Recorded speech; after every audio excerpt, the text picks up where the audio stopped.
Welcome back to Mex Moves, our weekly podcast on Mexico business and finance for a global audience. This week we sit down with Nikolaj Lippmann. Nikolaj is a Morgan Stanley LATAM equity strategist, and he's going to talk to us about the coming wave of robots from Elon Musk and others and what it means for Mexico. Automation robots will obviously replace some jobs, but it'll also create new ones across robotic supply chains, sensors, servers, software. Nikolaj basically talks about how important that is to Mexico to be part of that supply chain. We also, Eduardo and I are going to look at Capital One's new tech center in Mexico City and link that to the substantial increase in H1-B visa costs. Eduardo's going to talk about the Grupo Carso Pemex contract, the $2 billion contract that's just been signed, and then we'll chat about news, US bank license and Cloud HQ's $4.8 billion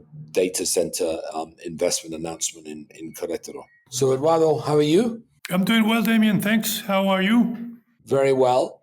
Well, I wanted to link two items that came out this week. One, Capital One, the big US bank, apparently announced that it's building a sort of tech hub in Mexico City, engineering, data, AI, to support their US clients. Capital One is not planning to go into Mexico, but finds Mexico an attractive place to create a tech hub, and link that to this, which we've all read about, this Trump's announcement of a $100,000 one-off fee for those H1-B visas in the US. Basically, it seems to me that that presents another opportunity for Mexico in nearshoring in tech. Because I was listening to another podcast, the All In podcast. I don't know if you've heard that. It's a very, very successful podcast from San Francisco Tech Bros. And they were talking a lot about the H1B visa. Turns out that most of the visas, more than half, are going to relatively low-end tech jobs, people making under $100,000 a year, which in the US is relatively low-end for a tech job. And most of them are being visas are being gained by Indian-owned outsourcing tech companies. And if that's the case, and looking at what Capital One is doing, Mexico could fill some of the gap that presumably is not going to make a lot of sense for these outsourcing companies to hire mostly Indians. More than half of the H-1B visas go to Indian nationals. It doesn't make a lot of sense to pay $100,000 for these low-end jobs. So they could come to Mexico, which obviously has the same time zone as the US. And Mexico, it's relatively easy to get a visa in Mexico. They could give the visas to the same Indian nationals or Asian nationals that have been filling up the H-1B visas, or obviously to Mexican engineers themselves. And then the US would presumably continue to pay the $100,000 for the more high-end tech jobs. Yeah, it's an interesting second alternative for Mexico. I hadn't thought about it in depth about that. This could help the tech industry here as a repercussion of the Trump's decision to charge that large sum of money for those that were being captured in America. I hope it does come to fruition the way you're describing it, Damien. We'll have to wait and see. No, the imposition is still being challenged, I guess, or I don't know if the companies have used the legal system to try to challenge it. But I think Trump has gotten so many victories in that sense that he might prevail, and then we'll have to wait and see whether Mexico can benefit from the repercussions of those moves. Sounds possible. Yeah, so it's already gone in place, so it's a fact. I don't think it's something that I think the U.S. Executive controls visas, so it's not subject to, in this case at least, to court appeals or congressional oversight. So it's going to happen. I mean, Canada also made an announcement that they're going to open their doors to tech workers that would have otherwise got an H1 visa. Canada is a better place for those that are sort of seeking a more Anglo-Saxon world than Mexico. Clearly, the very high-end tech workers, who entered on the H1B visas, including current CEOs of Google and Microsoft, go to America to fulfill the sort of American dream become CEOs of big global tech companies. Mexico's probably not going to fill that place. But for the low-end outsourcing workers, Mexico could work. There's actually Bismarck Lepe, who was, as some of you may remember, was on our podcast a couple of months back. And he founded Wiseline, which is a outsourcing tech company based in Guadalajara for U.S. Companies. He wrote a good LinkedIn post about how this is related to this H1-B visa stuff, saying this is a sort of the time for Mexico, and kind of giving the pros and cons of whether to go alone, whether to work with an existing outsourcing company. Basic conclusion was, if you're small, it's better to with a company like Wiseline. If you're big, more than 150 people, then you could consider setting up your own operations. And then talking about the pros and cons of whether to do it in Guadalajara, where there's very strong sort of engineering DNA, and or Mexico City, which is maybe better in fintech, has perhaps a deeper, more sophisticated talent pool, or Monterrey, which is clearly better for manufacturing and sort of enterprise IT. So I recommend Bismarck's post. And actually, as I'm speaking, right opposite my apartment, Etsy, the e-commerce company, has an office which I can see from my kitchen window. Mexico City is very fancy office, nice kind of open bar and cappuccinos and croissants and big TVs. And they announced Mexico as their one of their 3 hubs, in Dublin, Mexico, and Boston, I think. And they announced 200 people. Funnily enough, when I look out of the window, I never see, it's a very beautiful office, but I never see more than like 3 people actually working there. So maybe they're all working from home. But so quite a lot of these high-end companies have already been using, Mexico City, Guadalajara as a nearshoring engineering hub, but maybe the H1 visa will give it another push. Well, you have the anecdote right in front of your window to let us know whether it is actually materializing or not, Damien. I hope so. Yeah, maybe they're on the beach, just programming away. They can work wherever.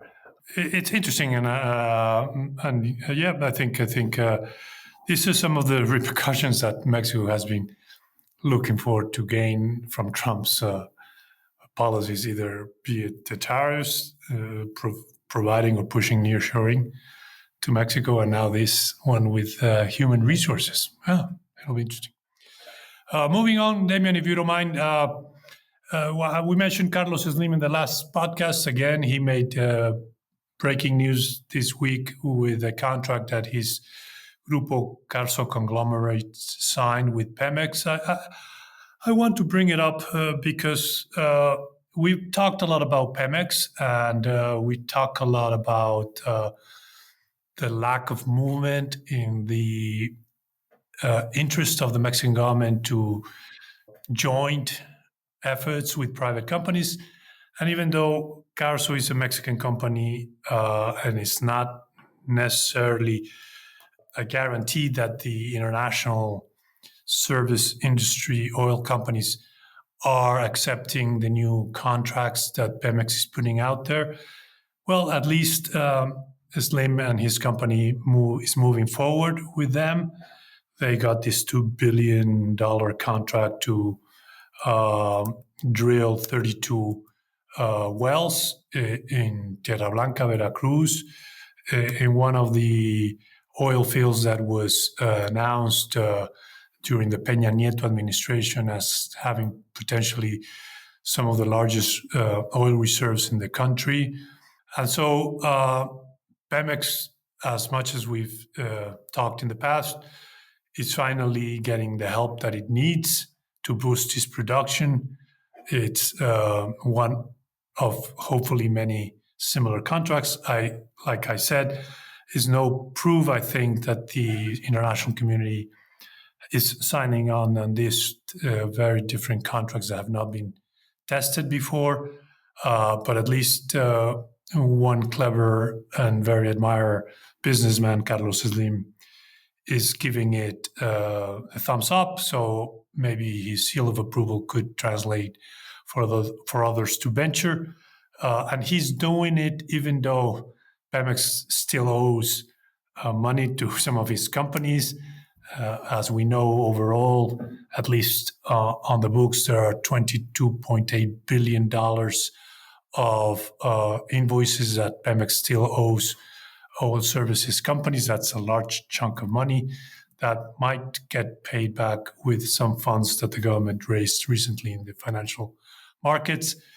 But again, more than anything, I think the signal, and that's what I wanted it to highlight, is in the direction that we've talked about that was needed.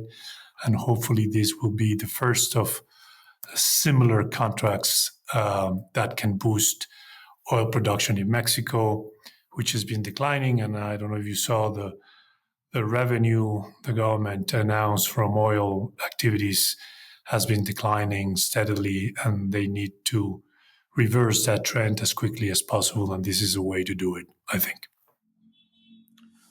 Yeah, I mean, clearly good news. I mean, I think from what I read, this is actually an old style service contract. It's not a mixed contract. By that, I mean, Carso is going to be paid based on delivering the wells. They're going to be 21 monthly payments from 2027 delivered as they deliver the wells, but they're not going to be paid in oil, so they're not taking any risk. Sort of production risk. So it's a contract type of contract that's happened in the past. So effectively, the risk that Carso is taking is whether they get paid by Pemex, which I'm sure they will be eventually, even if they won't be paid on time.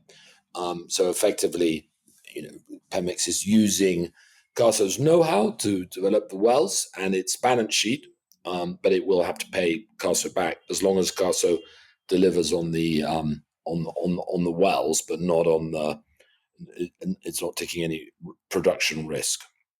There was an interesting story in Bloomberg, your old shop, by Scott Squires, who covers energy there, that based on his research and research of other people that he was quoting, Pemex is going to take up about $31 billion of government net spending. And so Pemex, having been a net contributor to Mexico to the Mexican budget forever, is now consuming a massive amount of money. I mean, he gets to that number with the PCAPs, which is $12 billion, the development banks, Banobras and so on is taking up $13 billion, some sovereign issuance for buybacks of Pemex debt, that's another $14 billion, and then some fiscal transfers to help Pemex meet its debt service expenses, another 14, and then subtract from that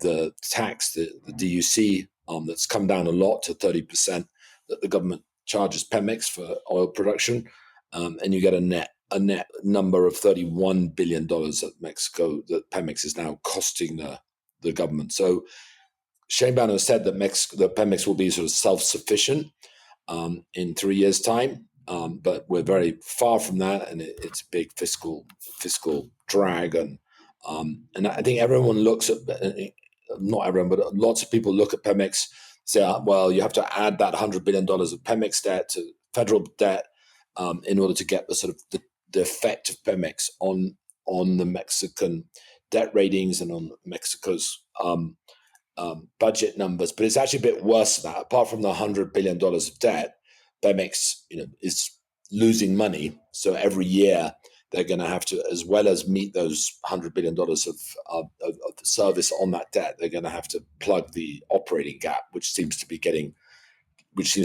bigger. No, without a doubt. From being a contributor, it's now a net sucking sound from the Mexican budget, quoting Rose Perot on that end. And that's why it's interesting that they might be able to boost production so that the revenue flow grows rather than declines. Yet, as we've spoken before, Damien, the drag is from other sources of the company that we have yet to see if they address them to stop the bleeding from them, so that Pemex can stand on their feet, unlikely by 2027, as the president has said that it will. Yeah, and the July production numbers have come out. Basically, 1.64 million barrels per day, which is flat month on month, but still down year on year, and no signs that they're moving towards the 1.8 million barrels per day target that the government has set. And exports are actually down, 30% year on year, as the domestic refineries are absorbing more of the production. And ironically, that's from a purely financial point of view, that's a bad thing because the refineries lose money. So the more oil you give the refineries, probably the more money you're going to lose. Yeah, the question is, when will they learn that lesson? when will they see the finances as being problematic rather than or maybe they'll turn around refineries and it will no longer be a bad thing. So we moving on, Eduardo, as you know, one of my favorite subjects is Nubank. As a very happy customer of Nubank here in Mexico, they just announced that they're applying for a U.S. national bank charter, OCC, and the market took it relatively negatively. Stock Wednesday at least was down 4% after the announcement. I think investors are a little bit uneasy about the distraction, potential capital intensity of moving into the US. And basically the US is such a massively competitive market, such a large market, that I think there's some skepticism that Nu can be successful there. But I also think there's some concern that sort of Nu hasn't yet sort of consolidated its business in Mexico nor Colombia, of course, and yet it's already kind of moving on to the US. Mexico's they've announced a bank license, but they're still not operating as a bank. They still have a negative financial margin, adjusted financial margin in Mexico after write-offs, and they're still therefore losing lots of money because their operating costs are, in addition to that, very, very high. So I think people feeling they should first sort of make Mexico a success before they move somewhere else. I think the counter argument is it takes forever to get a bank license in the US or anywhere for that matter these days. So they won't actually be allocating capital to the US for another 3-4 years. And that gives them, the 3-4 years to make Mexico a success, but you're better off sort of starting the process today because it means you could go greenfield, which is cheaper than buying something. And the counter argument is that eventually, although they haven't, as far as I know, unveiled their strategy in the US, it's way too early for that. There will be big synergies between, especially Mexico and the US, with a huge Hispanic community in the US, but also a little bit, obviously a lot less between Colombia and Brazil. So if they have a sort of targeted strategy on Hispanics and cross-border business between Brazil, Colombia, and the US, they can kind of carve out a niche and be successful. We'll see, as there's years before Nu is operating effectively. But of course, they're going to have a lot of competition. In fact, Santander, which is already a bank in the US in the Northeast, has a very successful car loan business, but also now has a very rapidly growing digital bank called Open Bank, the same as the brand here in Mexico, and the same as the brand in Europe. I think they're the largest digital bank in Europe, driven by Open Bank. And Santander also being big in the UK as well as Spain. And they're actually doing pretty well, according to the numbers they give out. At least they've got, at the end of last year, they had more than 2 billion of deposits. They're offering quite a nice yield, over 4%. And that's helping provide liquidity for their auto lending. And they've announced hundreds of thousands of customers. And given Santander is a big bank here in Mexico and also in Brazil, I would imagine that their digital bank is also going to be targeting some of these Hispanic customers because they're not offering the digital bank in the northeast of the US where their physical branches are, so as not to cannibalize their existing business. So they're there. Banorte did actually have a sort of US bank strategy in Texas, as banking in the US is still very regional, and licenses still given out at state levels in addition to federal levels, and that didn't work. And they ended up having regulatory issues and closing that down. And the customer acquisition costs are quite high. Regulation is quite complex. You've got lots and lots of incumbents. There's thousands of banks in the US, so it's going to be interesting to see how Nu navigates that, and how much resources it consumes, and whether this is something that they're sort of planning to do, 2-3 years or in 6-7 years. But the market, for now at least, hasn't been too enthusiastic about it. What's your take, Eduardo? Yeah, I guess the market reaction comes from the fact that it was probably perceived as an emerging market banking venture, and by penetrating the US, or trying to penetrate the US, the market got a little bit confused, maybe from a growth story as we were accustomed to see in the past.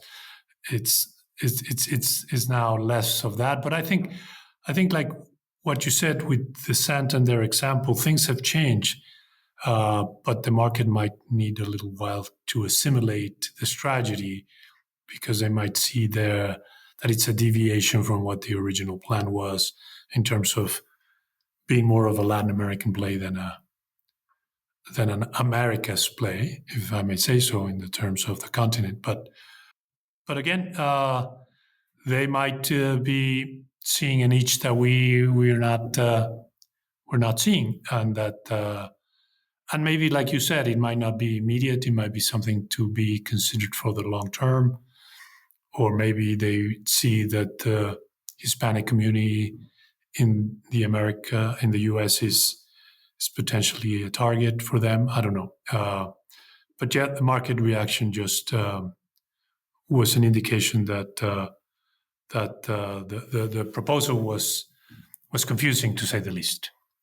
And while just a few other bits and bytes, Cloud HQ announced a $4.8 billion data site, a hyperscale campus in Querétaro. We talked a bit about it last week with Daniela Dib about how some of the existing data centers in Querétaro are running into energy problems. I understand Cloud HQ is sort of investing in its own substation, and has got some sort of zero water or very low water sort of cooling, so it's not going to be consuming a lot of water.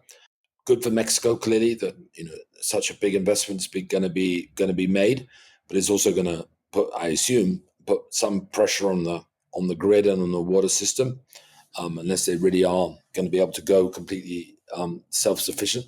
They must have thought it through before making an announcement of that nature. But it's great to see Mexico becoming a recipient of such large investments. I think it's one of the largest investments announced in the Mañanera this year, and it's on. AWS also made some big investment announcements around the same magnitude for their own data centers, also in the Querétaro region, and obviously Keo Networks is already there. And you have some other data centers being built. So the infrastructure that is being developed in Mexico to allow it to harness, among other things, AI presumably in a quicker, more efficient way than using data centers in the US. Yeah, it follows the trend that we've talked about, and that's why, as we mentioned last week, Daniela Dib's story highlighted a problem that the government has to address as soon as possible, for them to continue being an attractive place for that sort of investments, and do not alienate them. And just a little note here, David, you saw that Vector took over, that Finamex took over some of the accounts from Vector, one of the three banks that was highlighted as allegedly having links with drug trafficking or laundering money. I think that was the one that was the remaining of the three banks that were mentioned by the Treasury, and that we had commented that it would be very hard for them to survive this reputational risk. And as the news came out, Vector is the last one to have moved or reached an agreement to decimate some of its business and put it into the hands of another company in the Mexican financial system. Yeah, I mean, the problem there is that they're just buying or taking over accounts. So the whole of Vector's back office infrastructure, and most of its people, will presumably lose their jobs, and the company will be wind down. There's not much point having a broker dealer if you don't have the accounts and the revenues associated with accounts. So everyone that is left in Vector that Pemex doesn't need is I would assume, I don't have any information, is going to be looking for a job. And also, while I saw that last week we talked about Lalo spirits being sold, and turns out that it's one of the shareholders, which had about 21.3% stake, was Beckley, the owner of Cuervo, and they announced to the stock exchange that they're selling their entire investment. I think they'd invested about $24 million. They said they made very sort of significant returns. So maybe they made 3-4 times that. So maybe picked up $60 to $100 million, which is obviously a nice return, and especially since they made the investment only a couple of years ago. Lalo Gonzalez was the grandson of, as we mentioned last week, of Don Julio Gonzalez, the tequila that was owned 50% by Beckley. Then they gave it or sold it to Diageo in return for the Bushmill American bourbon asset swap about a decade ago. But it turns out that they invested in this small, relatively small tequila, but it's small, but growing quite significantly. They sold 6,000 cases in 2020, and they grew that to 155,000 cases, which is about 1.8 million bottles last year. And their volumes have been growing this year. Their volumes are up year to date about 145%, with about a 0.6% tequila share. So it's been doing very well. And I guess these brands that leverage off the sort of the family history, as Cuervo would know better than anyone, have sort of resonate with the end consumer, and that's why they've grown, and that's why they became an acquisition target. Yeah, the spirits industry is always giving something to talk about. I wonder when Sotol, I don't know if you ever drank that. That's another type of agave drink that comes from the northern parts of Mexico, will also reach celebrity stardom status. But yeah, tequila, mezcales have become, without a doubt, something that in my youth I would have never thought of. My grandparents used to drink tequila, then my parents didn't, and now the young generations and ourselves are doing it. So good for that industry in Mexico. Pleasure to have with us today Nikolaj Lippmann. How are you, Nikolaj? Very good. Thank you very much for having me, Damien. Good to see you again. Likewise. So Nikolaj is the Latin American equity strategist at Morgan Stanley. He's actually Danish. He lived in Mexico, I think, for a decade. Is that right? Yeah, a little more than that. Almost 15 years. Almost 15 years. And now he lives in the US, but comes a lot to Mexico. So he knows his country really well. Nikolaj recently wrote a brilliant report on robotics in Mexico. Not a subject one hears about a lot, but one I think is super interesting. So, Nikolaj, just to kick off, how, in your view and based on your research, how realistic is it for Mexico, which is sort of generally seen as quite a low-tech economy, to develop a domestic robotics sort of manufacturing industry? And how important is it that it's able to achieve that? Right.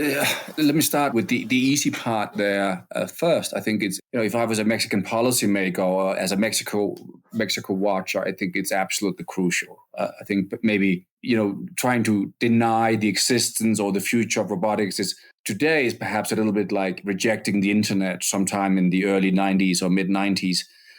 Maybe at the time it seems like something you can do, but I was just thinking driving down here in an Uber that I tell my children about I grew up without the internet, and maybe my children are going to tell their children, can you imagine a day without a robot? And that's going to be, this is the future. And I think one of the things that we wrote in that note that you referenced is that Mexico is probably going to make many more robots than cars. And one of the reasons why it's such an easy statement to make is that almost everything will become robots. It's kind of that combination between the AI and the machinery. And I think, going to maybe the first part of your question, Mexico is very good at the machinery. It's not a country that necessarily is incredible at the innovation, but it's a place where global companies come to manufacture. And Mexico is extraordinarily strong in autos. It's extraordinarily strong in electronics, and it's growing a lot in IT hardware. Not across the board, but certainly some of the verticals. So it seems like as we are thinking about the whole sort of strategic decoupling and the change of the United States vis-a-vis China, we're thinking about the global manufacturing ecosystems kind of evolving and supply chains evolving, that this is by a mile the single biggest opportunity ahead for Mexico, I think. Here. So what does Mexico need to do to take advantage of this? I mean, or is it already all in place? I think there's a lot of different aspects. I think, from a policy standpoint, and I think most people are drawn to robotics because they encapsulate so many different things, right? So that you have the dual use issue. We have the very nice drones that can kind of fly over the house in Valle Bravo or some place in Italy and take beautiful photos, and that very same drone could drop a hand grenade, right? And the same with a lot of the robots. So we can easily imagine, because we watched a lot of movies, maybe the killer robots, and we can also perhaps imagine the very nice robot that's going to go and maybe take care of us when we get old or something like that.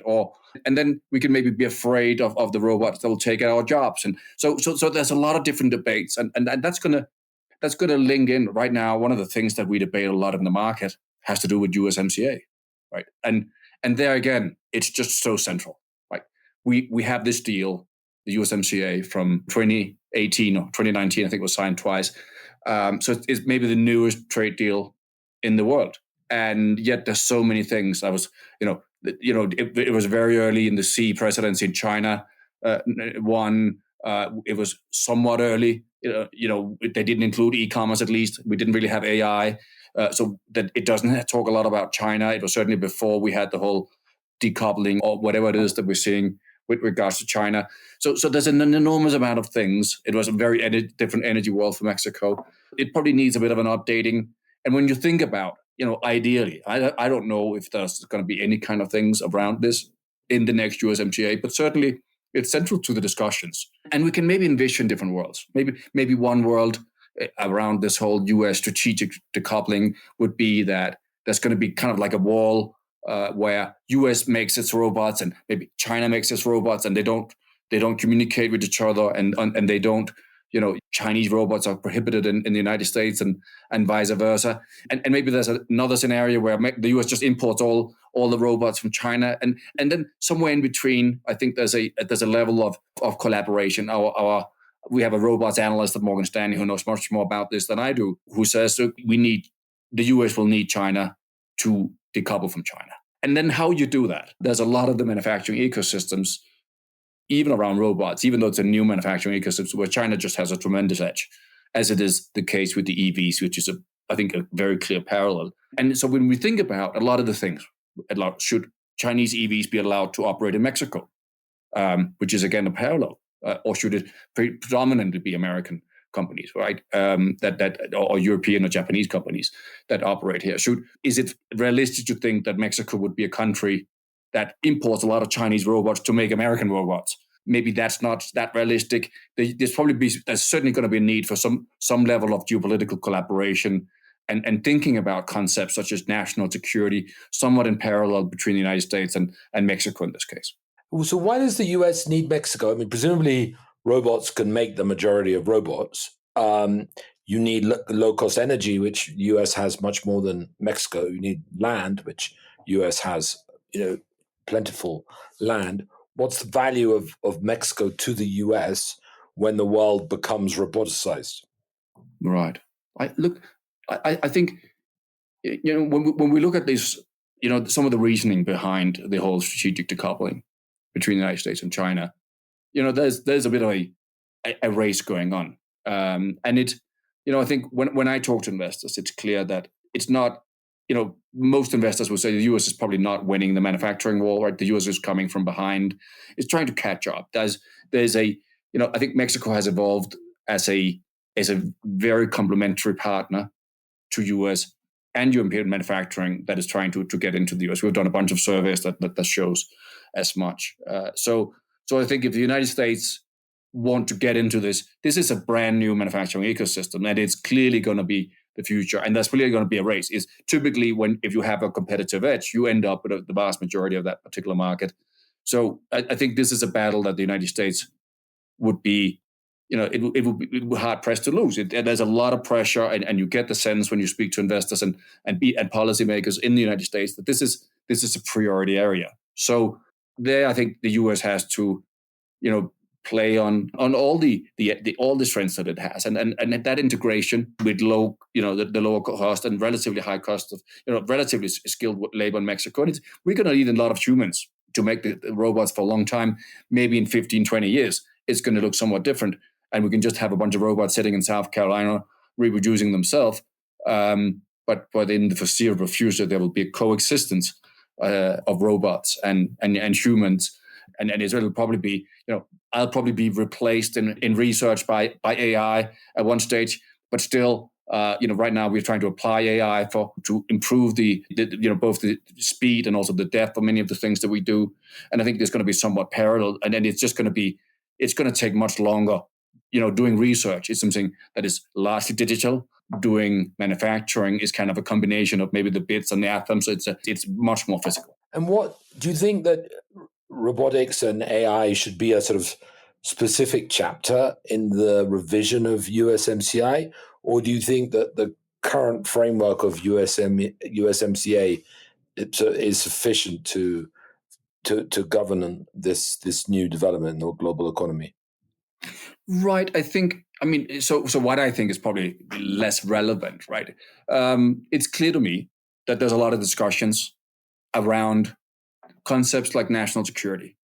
I think there has been some discussions, to the best of my knowledge, around how to think about what you in Mexico would maybe call it, non-free trade area partners, which would probably largely be China.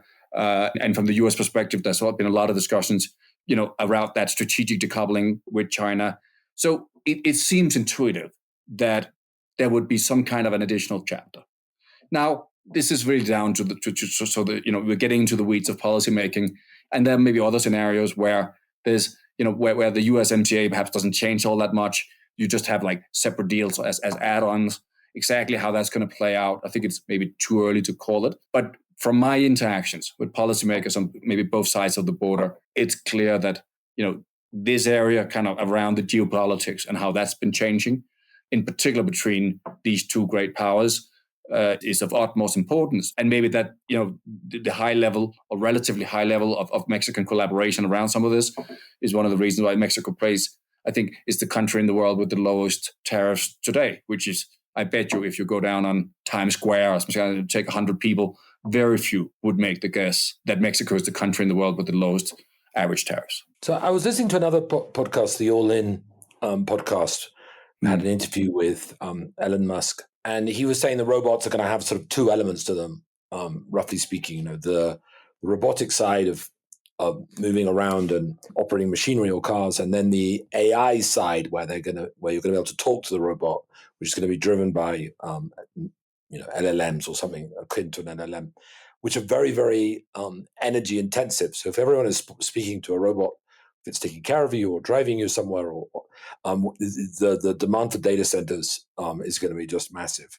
And we heard from Daniela Dib last week in our podcast that even today, Mexico is struggling to meet the demand for energy from the big hyperscale data centers from Microsoft and AWS and Google. She mentioned that Microsoft is actually using its own generators for at least one of the data centers it has in Querétaro. I mean, how worried are you that the Mexican authorities haven't appreciated how energy intensive this world is going to be? That's a good question, Damien. I think it's something that we have listed as a top 3 risk for Mexico. I think you could envision a scenario where Mexico gets a great USMCA deal, and yet there's a real challenge as it pertains to electricity, not just for nearshoring, but also the whole AI part of it. So I think this is something that we need to continue to debate. If we try to put some numbers to it, and we did a big report just about maybe 6-7 weeks ago, precisely on this topic, where we baked in the forecast of the increase in data centers from around 24 today to 110 which is sort of the projected number by 2030, which would amount to roughly equivalent amount of demand to sort of 10% of the entire Mexican demand. So it's massive, and it will open the door to a whole bunch of different trade-offs in terms of who should have electricity at what prices and when, and so on and so forth.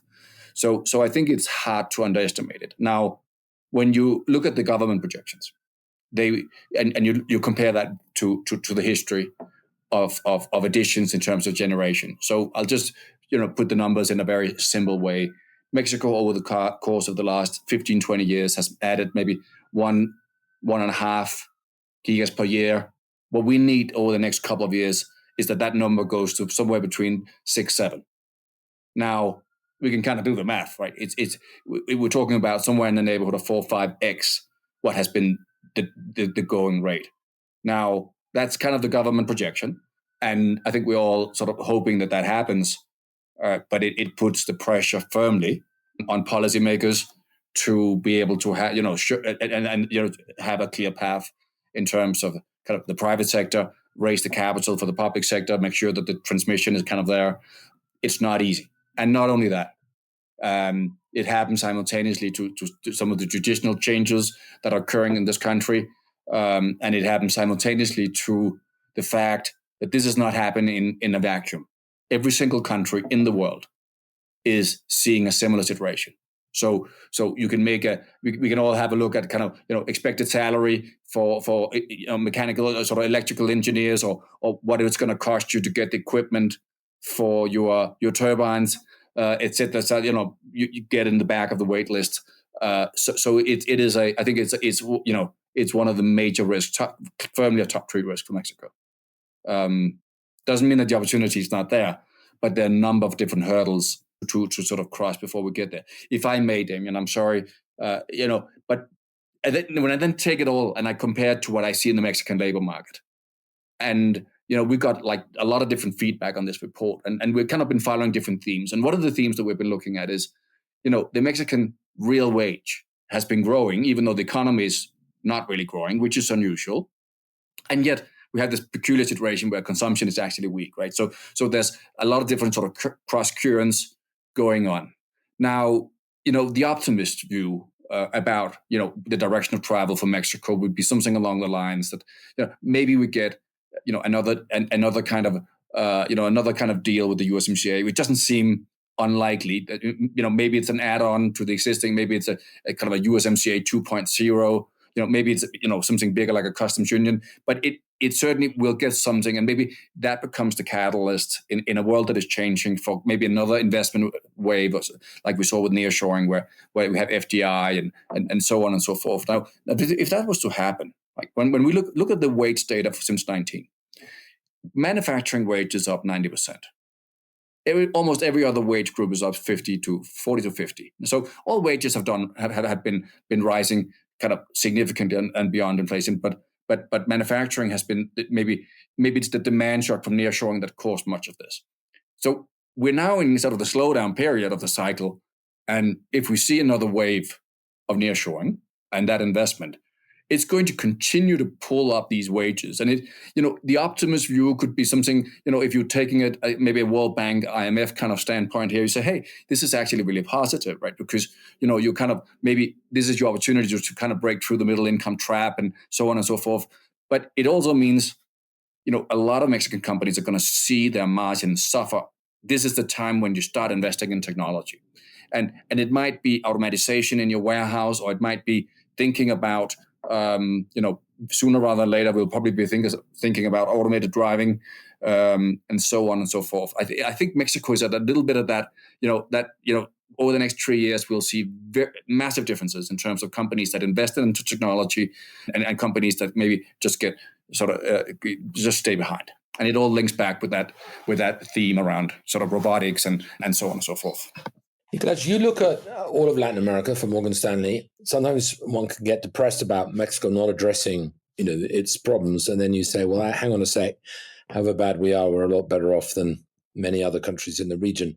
How does, on this issue of robotics and AI adoption and access to plentiful, low-cost energy, how does Mexico compare to Brazil or Chile or Colombia, Argentina, whichever markets you look at specifically? Another great question, Damien. I think as it pertains to robotics, Mexico is most relevant because Mexico is very likely to play a key role in the establishment of these supply chains and is going to coexist with, it's going to be a big user and it's so central to geopolitics. And you have the whole, so that's clear. And then maybe, frankly, when I engage with companies here about AI, it's underwhelming. It's incredibly difficult to have a conversation for more than 15 minutes with anyone in New York City without talking about AI. And it's incredibly difficult to have a conversation with some of the management teams in Mexico about AI. It just doesn't seem to be top of mind to the same degree. Now, in Brazil, that's slightly different. There's zero discussions about robotics. And it's probably going to be something that'll be relevant in terms of sort of self-driving, or maybe it'll be relevant in the mining sector.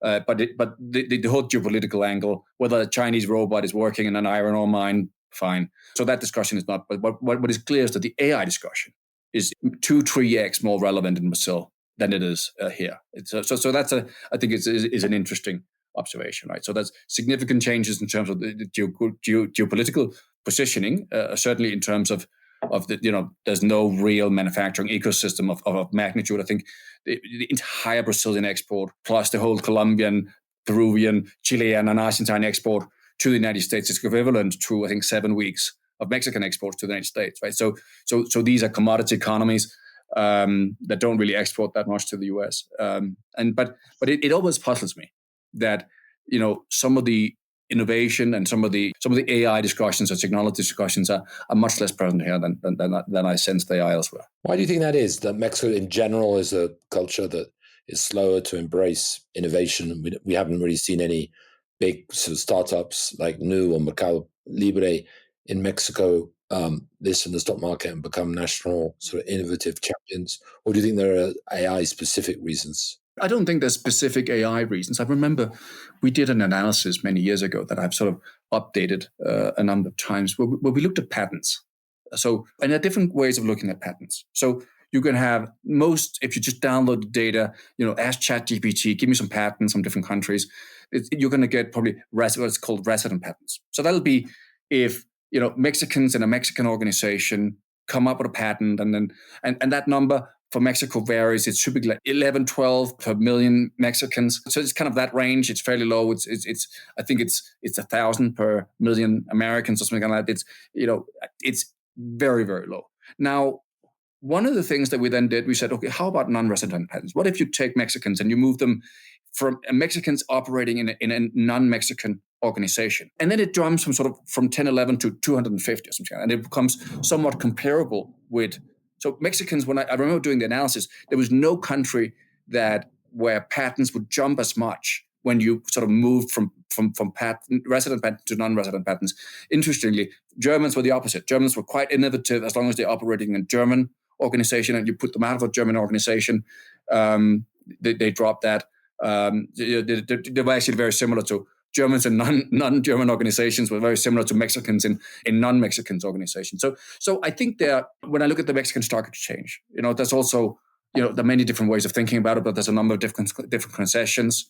You have the right to operate maybe a mining company or a telephony company or a media company or infrastructure, whatever it might be. Or you also have, a number of different models that are, some different tropicalizations of franchise. You have the right to distribute a particular food or beverage or run a retailer that sounds awfully similar to the US, right? We have a Walmart Mexico, we have a Coca-Cola FEMSA, and they're all phenomenal companies. But more often than not, it's a tropicalization of a US branding distribution model. So not necessarily, when you think about it, models that have been drivers of marginal improvement rather than fundamental innovation. Brilliant. I think we're running out of time. So just to draw to a conclusion, Nikolaj, thank you very, very much for your time. Thank you for stopping by the office, and hope very much that in 20 years' time, there's going to be a robotic clone of you that I can be interviewing and have the same insights that you actually have. It'll probably be much, much better. Damien, it was great seeing you. I really appreciate the airtime here. Great debate. Hope to have more of them in the future. Great. Well, I think that's it for this week. Thank you for listening. Please subscribe and please rate us if you like the show. Thank you, everyone, for listening. Hopefully we'll have you back next week. And subscribe, rate us, criticize us, whatever. Thank you.